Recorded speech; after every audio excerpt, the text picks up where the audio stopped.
Protesters streamed down one of Bangkok's major highways responding to their leader's call. Our team caught up in the procession.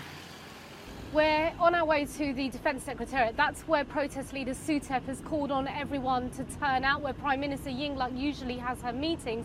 And they've turned out in their droves, hundreds of people on pickup trucks heading that way now. Tension was in the air and security on high alert.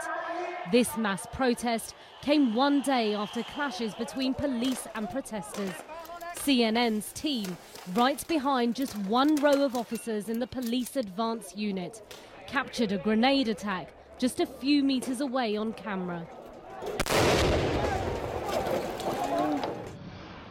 This footage shows you just how close our cameraman and producer were to the explosion.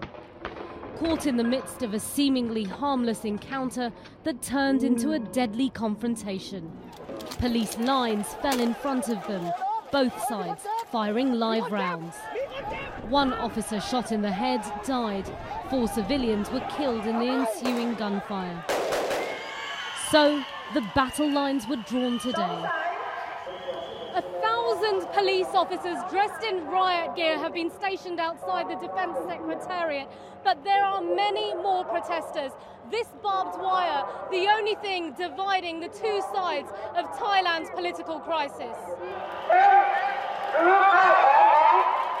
4,000 protesters came together outside the Secretariat, according to Thailand's National Security Chief.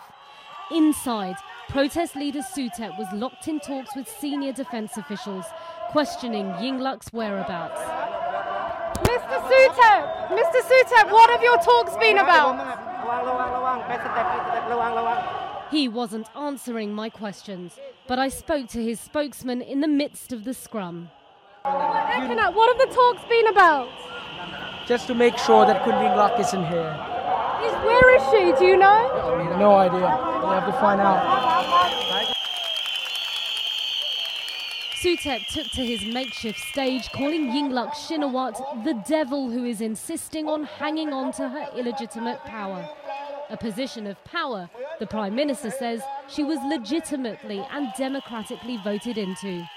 There's been no word, no sighting and no response from the embattled Prime Minister since Tuesday morning. But neither side seems to be winning. For weeks now, this protest seemed to be losing momentum and numbers. But a reinvigorated Suthep rode out triumphantly at the end of the day, perhaps hoping he's finally managed to gain an edge. Simon Morsin, CNN, Bangkok, Thailand.